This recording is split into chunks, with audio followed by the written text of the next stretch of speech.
देखिए मध्य रेलवे के ऊपर छत्रपति शिवाजी महाराज टर्मिनस से लेके लोनावला तक के पोर्शन में कल रात से काफी हेवी बारिश चल रही है। अगर हम छत्रपति शिवाजी महाराज टर्मिनस की बात करें तो पिछले 12 घंटे में 183 mm मतलब 183 mm की बारिश यहाँ पे हुई है। उसी के साथ में लोनावला में 190 mm की बारिश यहाँ पे हुई है। अगर हम लोग बाकी स्थानक भी देखें तो कुलाबा में लगभग 160 mm की बारिश है, मस्जिद में 158 mm की बारिश है और कुर्ला के पोर्शन में 130 mm की बारिश हमारे पास नोट डाउन हुई है। इस बारिश के चलते रात भर से कंटिन्यूएशन में काम चल रहा था, जिसके चलते सुविधाएं चल रही थी। लेकिन सुबह 8 बजे से 9 बजे के दरमियान सीएसएमटी के स्थानक पे लगभग 80 mm की बारिश टोटल हुई है, जिसके चलते यहाँ पे जो एमसीजीएम के द्वारा 2 पंप प्रोवाइड किए गए थे।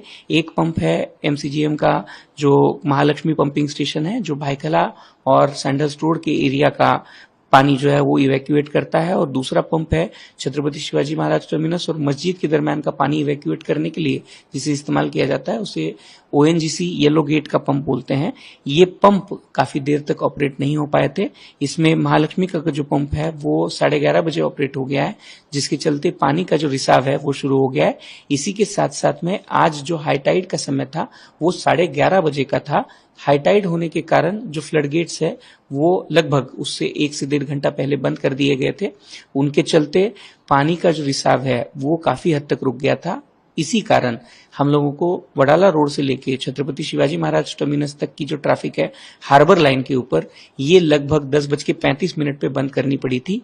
और जब इसमें महालक्ष्मी का पंपिंग स्टेशन शुरू हो गया 11:30 बजे के दरमियान, इसके बाद में तुरंत बाद में हम लोगों ने वहां की जो लोकल सेवाएं हैं वो पूर्ववत कर दी हैं, और अब वो हार्बर लाइन की लोकल सेवाएं भी रिस्ट्रिक्टेड स्पीड से चल रही हैं।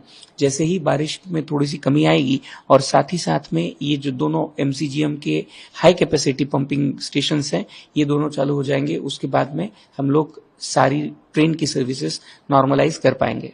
किसी तरह कोई अनटोवर्ड इंसिडेंट रिपोर्ट हुई है सुबह से लेकर अब तक? देखिए, अब तक किसी भी तरह की कोई भी अनटोवर्ड इंसिडेंट्स मध्य रेलवे के पूरे एरिया में कोई रिपोर्ट नहीं हुई है। हमारा यात्रियों से भी आह्वान है कि अगर आप ट्रेन में यात्रा कर रहे हैं तो कृपया ट्रेन से नीचे उतर के ट्रैक से चलने की या उस तरह से अपना स्थानक तक पहुंचने का प्रयास ना करें जो हानिकारक आपके स्वास्थ्य के लिए हो सकता है।